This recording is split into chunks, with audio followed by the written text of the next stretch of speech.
भंडारा गोंदिया जिला वासियों के लिए खुश खबर है। अब आपका मनपसंद channel BS crime India news अब आपके केबल नेटवर्क पर, जी हां, अपने केबल नेटवर्क के एशियन चैनल नंबर 50 पर उपलब्ध है। BS क्राइम इंडिया न्यूज पर खेल, राजनीतिक, क्राइम, साहित्य व अन्य खबरें प्रकाशित की जाती है। हमारे साथ जुड़ने के लिए तथा हमारे चैनल में खबरें, विज्ञापन आदि के लिए संपर्क करें 8669151757 पर।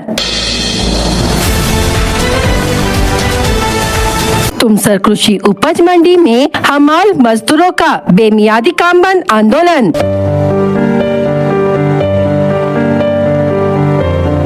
पुलिस ने प्रदर्शनकारियों को लिया हिरासत में।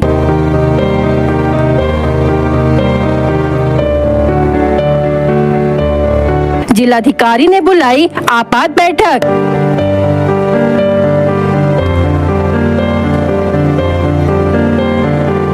कृषि उपज मंडी समिति तुमसर में हमाल मजदूरों के साथ कथित मारपीट, धमकी और अभद्र गाली गलौज के विरोध में आज हमाल माथाड़ी कामगार कृति समिति जिला भंडारा के नेतृत्व में बेमियादी काम बंद आंदोलन किया गया। मंडी समिति के मुख्य गेट के सामने बड़ी संख्या में हमाल मजदूर धरने पर बैठ गए और प्रशासन के खिलाफ जोरदार नारेबाजी की। मजदूरों का आरोप है कि 13 मई को कृषि उपज मंडी समिति तुमसर में जिला उप निबंधक की अध्यक्षता में आयोजित बैठक के दौरान कुछ संचालकों ने महिला और पुरुष हमाल मजदूरों के साथ अभद्र भाषा का प्रयोग किया। इतना ही नहीं, बैठक के दौरान टेबल पटकना, कांच के गिलास फोड़ना, धमकियां देना और मारपीट करने का प्रयास भी किया गया। इस घटना से आक्रोशित मजदूरों ने आज 14 मई को बेमियादी आंदोलन शुरू कर दिया है। आंदोलन को देखते हुए प्रशासन ने मंडी परिसर में भारी पुलिस बल तैनात किया था। मंडी गेट के सामने धरना दे रहे प्रदर्शनकारियों को बाद में पुलिस ने हिरासत में लेकर स्थानबद्ध किया। हालांकि दोपहर करीब 3 बजे सभी आंदोलनकारियों को रिहा कर दिया गया। रिहाई के बाद हमाल मजदूरों का प्रतिनिधि मंडल जिलाधिकारी कार्यालय पहुंचा और अपनी समस्याएं जिलाधिकारी के सामने रखी। मामले की गंभीरता को देखते हुए जिलाधिकारी ने तत्काल संज्ञान लेते हुए कल श्रम आयुक्त कार्यालय, जिला उप निबंधक कार्यालय, कृषि उपज मंडी समिति और हमाल यूनियन की संयुक्त बैठक बुलाने के निर्देश दिए हैं। हमाल मजदूरों ने प्रशासन के सामने कई मांगे रखी है, जिनमें मजदूरों का पंजीकरण, पहचान पत्र और हमाली लाइसेंस, हमाली दरों में वृद्धि, हमाल भवन निर्माण, सुरक्षा सामग्री उपलब्ध कराना, बीमा योजना, बोनस तथा दुर्घटना में मृत्यु होने पर आर्थिक सहायता जैसी प्रमुख मांगे शामिल है। हमाल माथाड़ी कामगार कृति समिति ने चेतावनी दी है कि जब तक उनकी मांगों पर ठोस और सकारात्मक निर्णय नहीं लिया जाता तब तक आंदोलन जारी रहेगा। निंदनीय बाब आहे आणि भंडारा जिल्ह्यातील इतिहासातील आजचा काळा दिवस आहे की एकीकडे ज्याच्या रक्ताना ही या ठिकाणी बाजार समिती चालते, ज्या शेतकऱ्यामुळे चालते, त्या शेतकऱ्याच्या नाव घेऊन डल्ला मारण्याचा काम जे लोक करतात त्याच्या पितळ आज या ठिकाणी उघडा पडताना दिसत आहे। काय मागत होतो आम्ही मागत होतो की आम्हाला दरवाढ मिळाली पाहिजे, हमालीमध्ये आम्हाला लायसन मिळाली पाहिजे, आमची नोंदणी झाली पाहिजे, आम्हाला हक्काच्या आमचा हमाल भवन त्या ठिकाणी मिळाला पाहिजे, आम्हाला कमी वजनाचा पोता त्या ठिकाणी उचलता यावा आयोग निर्देशित, हे मागण्या आम्ही मागत होतो। दिवाळी निमित्त बोनस मागत होतो, आम्हाला सुरक्षा मागत होतो, आम्हा सर्व हमालांना या ठिकाणी यांचा सामूहिक विमा मिळाला पाहिजे, विमा मागत होतो, माथाडी कामगार कायद्याची लागू या ठिकाणी झाला पाहिजे हे मागत होतो। पण असा कुठल्याही प्रकारच्या मागण्या मान्य करण्याचा APMCचा इरादा दिसत नाही।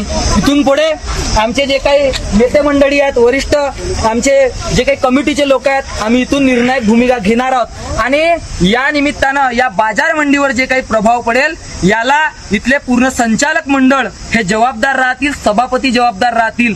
कारण शरमेची बाब आहे, माननीय DDR साहेबांच्या अध्यक्षतेखाली जर आमच्या हमालांना मारहाण होत असेल तर हे कदापि आम्ही सहन करणार नाही। या घटनेचा निषेध करतो आणि इथून हा लढा अधिक तीव्र होईल आणि याला जबाबदार बाजार समितीचे जे काही सगळे संचालक मंडळ आहे ते सर्व राहतील हेच या माध्यमातून सांगतो।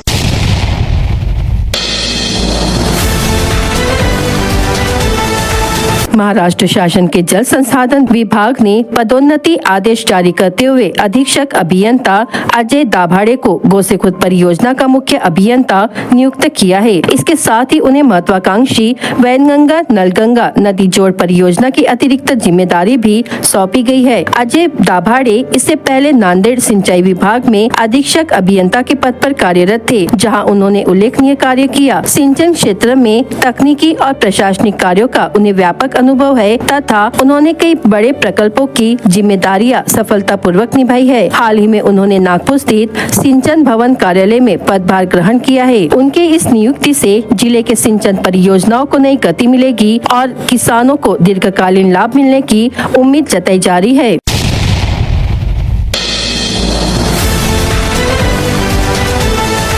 भंडारा शहर के तकियावाड़ क्षेत्र में 13 मई को बिजली लाइन शिफ्टिंग कार्य के बाद अचानक केबल में भीषण आग लगने से बड़ा हादसा होते होते टल गया। जानकारी के अनुसार रोड निर्माण कार्य के चलते सुबह से बिजली लाइन शिफ्टिंग का काम किया जा रहा था। कार्य पूर्ण होने के लगभग 10 से 15 मिनट बाद अचानक केबल में शॉर्ट सर्किट हुआ और आग लग गई। देखते ही देखते तारों से बड़ी बड़ी चिंगारियां निकलने लगी, जिससे क्षेत्र में अफरा तफरी मच गई। स्थानीय नागरिकों के अनुसार लाइन शिफ्टिंग सही तरीके से नहीं होने और अत्यधिक इलेक्ट्रिक लोड के कारण रात में 2 बार फिर से वायर और केबल जलने की घटना सामने आई। लगातार ब्लास्ट और आग लगने से तकियावाड़ के नागरिकों को दिन से लेकर रात तक भारी बिजली समस्या से जूझना पड़ा। घटना की जानकारी तत्काल बिजली विभाग तथा नगर परिषद फायर ब्रिगेड को दी गई। साथ ही BS क्राइम इंडिया न्यूज के संपादक शमशेर खान ने भी मामले की सूचना संबंधित विभाग तक पहुँचाई। सूचना मिलते ही बिजली विभाग के अधिकारी और कर्मचारी मौके पर पहुंचे तथा स्थानीय नागरिकों की मदद से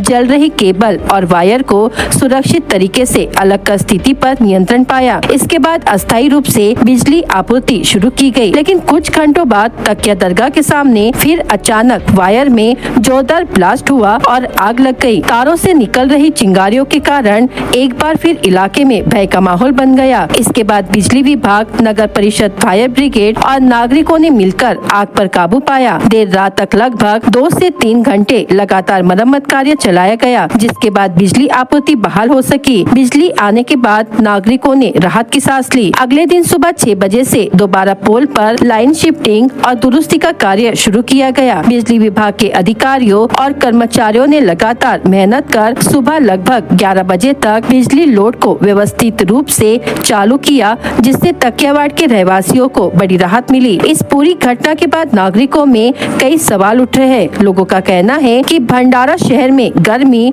और रोड निर्माण कार्य के दौरान डीपी और केबल जलने की घटनाएं बार बार सामने आ रही है। विभाग में अधिकारी और कर्मचारी होने के बावजूद संसाधनों की भारी कमी दिखाई देती है। बताया जा रहा है कि लाइन दुरुस्ती के लिए विभाग के पास पर्याप्त सीढ़ियां और स्टेयर क्लाइंबिंग ट्रॉली उपलब्ध नहीं है। एक जगह काम शुरू होने पर दूसरी जगह के नागरिकों को घंटों परेशानी झेलनी पड़ती है। नागरिकों ने मांग की है कि जिस प्रकार बिजली बिल नहीं भरने पर तुरंत कार्रवाई की जाती है, उसी प्रकार बिजली बंद होने के बाद उसे जल्द से जल्द शुरू करने की व्यवस्था भी मजबूत की जानी चाहिए। BS क्राइम इंडिया न्यूज ने संबंधित अधिकारियों से मांग की है कि भंडारा शहर के बिजली विभाग को आवश्यक वाहन, सीढ़ियां और तकनीक संसाधन जल्द उपलब्ध कराया जाए, ताकि आम नागरिकों को घंटों अंधेरे में रहने की समस्या से राहत मिल सके।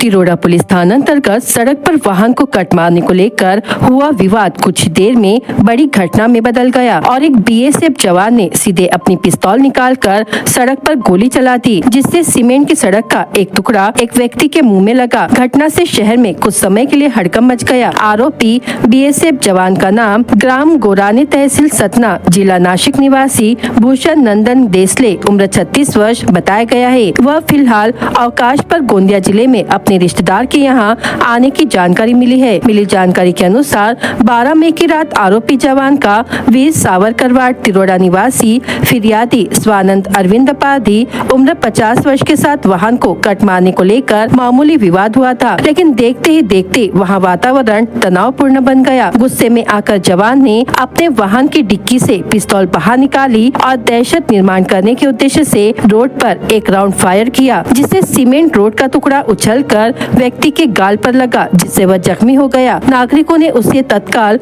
उपचार के लिए अस्पताल में दाखिल किया। फिलहाल फिरियादी की स्थिति स्थिर बताई जा रही है। पुलिस के अनुसार फिरियादी की रिपोर्ट पर आरोपी जवान भूषण देसले के खिलाफ 13 मई को तिरोडा पुलिस स्टेशन में मामला दर्ज कर उसे गिरफ्तार कर लिया गया है। आरोपी के पास से एक पिस्तौल, 33 राउंड, एक मैगनीज के साथ चौपहिया वाहन क्रमांक MH41 BH 2019 जब्त किया।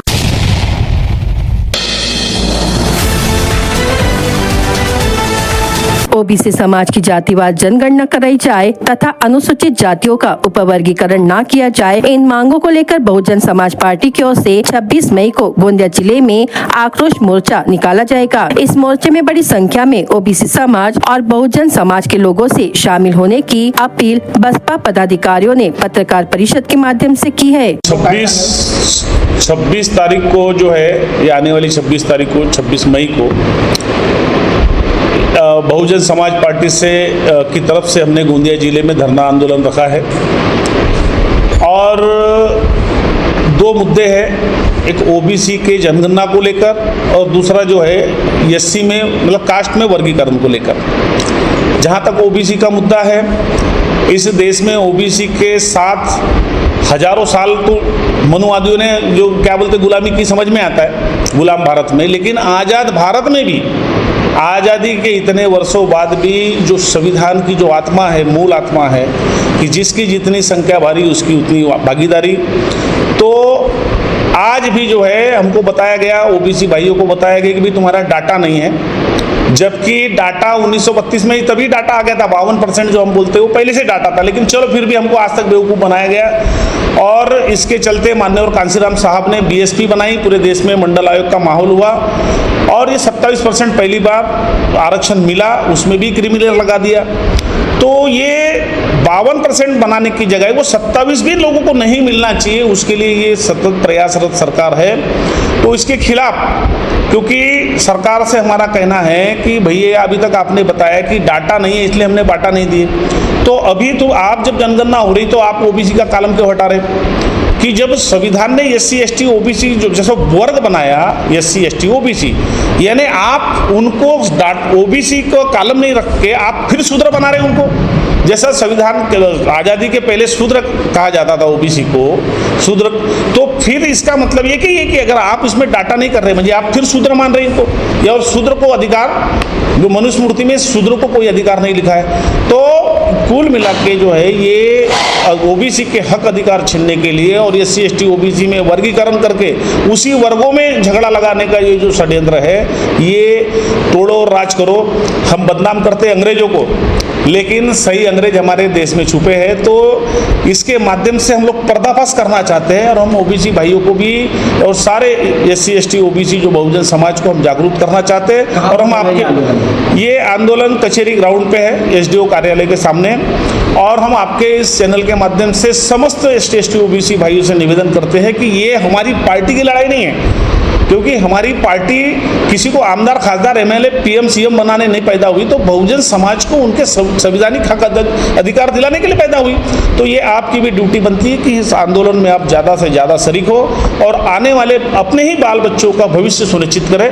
मैं फिर आपसे आपके चैनल के माध्यम से निवेदन करता हूँ कि समस्त लोग इसको अपनी लड़ाई समझ के इस आंदोलन में सहभाग हो। बहुजन समाज पार्टी द्वारा आयोजित इस आक्रोश मोर्चे में ओबीसी समाज की जातिवार जनगणना की मांग को प्रमुखता से उठाया जाएगा। साथ ही अनुसूचित जातियों के उपवर्गीकरण के फैसले का विरोध भी किया जाएगा। 26 मई को होने वाले इस मोर्चे को लेकर पार्टी कार्यकर्ताओं द्वारा पूरे जिले में जन जागरण अभियान चलाया जा रहा है और अधिक से अधिक नागरिकों से इसमें शामिल होने की अपील की जा रही है। मेरा नाम अनिल दामोदर बावने। देखो, मैं पहले भी बहुजन समाज पार्टी ने आंदोलन किया 1990 में। माननीय कांसीराम साहब ने इस देश में नारा दिया था, मंडल आयोग लागू करो वरना कुर्सी खाली करो। यानी देश में जो 27% अभी आरक्षण मिल रहा है वो भी बहुजन समाज पार्टी की देन है। और मैं आप एक बात बोलता हूँ कि जो अभी सरकार ने जो निकाला है ओबीसी के अभी जनगणना का मुद्दा जो चल रहा है देश में, और अभी जो जनगणना चालू हो रही है 26-27 में, तो उसमें खास करके ओबीसी का कॉलम नहीं है। और ये जब सरकार बताने जाती है तो बोलते हैं कि हम अंग्रेजों से आज़ाद हुए और अंग्रेजों के आज़ाद होकर हमें आज़ाद देश में सबको समान अधिकार मिलेगा। लेकिन मैं उस सरकार को बोलना चाहता हूँ जो मनुवादी सरकार है, जो अंग्रेजों से भी भयंकर सरकार है, ये कांग्रेस और बीजेपी। क्योंकि 1931 में राष्ट्रीय जनगणना, 1931 में, आप बाइट में बराबर बताना और सबको समझा के बताना, 1931 में राष्ट्रीय जनगणना हुई और 31 में राष्ट्रीय जनगणना किसने की है? अंग्रेजों ने की है। जो एम्पेयर डाटा बोलते हैं ना, इन्होंने डाटा बोल रहे, तो एम्पेयर डाटा अभी जो सरकार ने पिछले बार जब पूछा गया कि भाई ओबीसी का आरक्षण तुम क्यों नहीं दे रहे हो, तो सरकार बोल रही थी कि भाई ओबीसी का एम्पेयर डाटा नहीं है। लेकिन अंग्रेजों के ज़माने से 1931 में से एम्पेयर डाटा अंग्रेजों ने कलेक्ट किए थे और पूरे देश को और पूरे दुनिया को बताए थे कि भारत में ओबीसी समाज 52% है। कितना समाज, ओबीसी समाज कितना टक्के? 52% है। तो उस 52% के आधार पर माननीय कांशीराम साहब ने 1989 में मुलायम सिंह यादव, लालू यादव, शरद यादव यानी कम से कम 6000 किलोमीटर साइकिल चलाकर पूरे देश को एक जगह किया था और फिर उस वक्त नारा दिया था, मंडल आयोग लागू करो वरना कुर्सी खाली करो। ये नारा देकर मान्यवर साहब ने उस जमाने में हमारे बहुजन समाज पार्टी के 3 सांसद थे और उस सांसद में बहन कुमारी मायावती थी। और जब प्रेशर किया था वीपी सिंह की सरकार ने, वीपी सिंह को उसकी जरूरत थी, मान्यवर कांशीराम साहब यानी बहुजन समाज पार्टी की 3 सांसदों की जरूरत थी, तो मान्यवर कांशीराम साहब ने वो 3 शर्तें बोले, मेरे पास मैं ऐसे वैसे समर्थन नहीं दूंगा, बोले मान्यवर कांशीराम, मेरी 3 शर्तें बोले। वो 3 शर्तें में एक मुख्य शर्त थी कि ओबीसी को उनकी संख्या के अनुपात उनको उनकी भागीदारी मिलनी चाहिए। इन आधार पर मान्यवर कांशीराम साहब ने वीपी सिंह सरकार को समर्थन दिया था। सुन लो, 1989 में, और उस वक्त सरकार शामिल हुई और वीपी सिंह प्रधानमंत्री बने और प्रधानमंत्री बनने के बाद जब कांशीराम साहब ने बात किए वीपी सिंह से कि भाई आपने तो सौदा किए थे, हमसे बात किए थे कि हम आपकी शर्तें मानेंगे, तो मान्यवर कांशीराम साहब के प्रेशर में आकर उस वक्त 90 में कांशीराम साहब के यानी बहुजन समाज पार्टी के प्रेशर में आकर वीपी सिंह ने 90 में मंडल आयोग लागू की। सुनो, मंडल आयोग लागू की और वो मंडल आयोग संसद में रखे। जब मंडल आयोग संसद में रखा गया तो जो ये गोल गोल घूम रहा है ना राहुल गांधी, उनको पूछना कि राजीव गांधी ने 1 घंटा भाषण दिया था मंडल आयोग के विरोध में, ध्यान में रखिए, 1 घंटा भाषण दिया था पानी पीटी की, जो हम ओबीसी के हितैषी बोलते हैं। और उस वक्त वीपी सिंह ने जब लागू किया मंडल आयोग तो कमंडल यात्रा निकली गई। जो बीजेपी सरकार अभी बोलते हैं कि हम हितैषी है, अभी तो उनका चेहरा ही उजागर हो गया कि उनका अभी वो कालम नहीं है ओबीसी का। लेकिन उस वक्त भी लाल कृष्ण आडवाणी के नेतृत्व में कमंडल यात्रा निकाली गई। रामरथ यात्रा बोलते थे दूसरे को, कमंडल यात्रा, जो मंडल के विरोध में कमंडल यात्रा निकालकर उस वक्त राजीव गांधी में 1 घंटा भाषण देकर कांग्रेस ने विरोध किया था और वो कमंडल यात्रा निकालकर बीजेपी ने विरोध किया था। उस वक्त बहुजन समाज पार्टी की हितैषी थी। और ध्यान रखो, और देखो, ये कमंडल की यात्रा की वजह से ही जो 52% आरक्षण मिलने वाला था, जो पूरी संख्या निकुप होता है ओबीसी को आरक्षण मिलने वाला था, वो 27% मिला। और उस वक्त 90 में ये ओबीसी समाज के ऊपर क्रिमिनल लगी, ध्यान में रखिए। मैं चाहता हूँ, सरकार से मांग करता हूँ, क्योंकि हम मालक है, मैं ओबीसी हूँ ना। आज पहले 2011 में भी यही एम्पेयर डाटा बोलते हैं, 2011 में भी राष्ट्रीय जनगणना हुई, उसका डाटा गया था। यानी कहीं ना कहीं ये सरकार कहीं ना कहीं ओबीसी समाज के ऊपर, जो पहले नहीं बोलते का ढोल शूद्र पशुधन वर्ण व्यवस्था थी ना, पहले चातुर्वर्ण व्यवस्था, मालूम है ना आपको, पत्रकार लोग हो आप, ब्राह्मण, क्षत्रिय, वैश्य और शूद्र। और शूद्र कहाँ से? पैरों से जन्म हुआ था। और शूद्र इन लोगों के उच्च वर्ण के यानी सेवा करने के लिए पैदा हुआ था।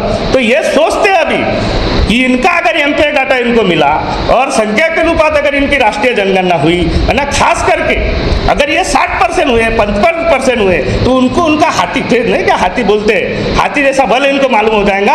अगर उनको ओबीसी को उनका एकजुट डाटा मिलेगा, तो ये जो शासन करी समाज, जो आपके गोंदिया में जो ये समझो 4 घर के मारवाड़ी गुजराती ये जो राज कर रहे हैं, ये इनका राज नहीं चलेगा। तो इनकी सोच है कि भाई इनको डाटा ही मत बताओ और जानबूझकर षड्यंत्र तहत, मैं तो बोलता हूँ ये नालायक सरकार है।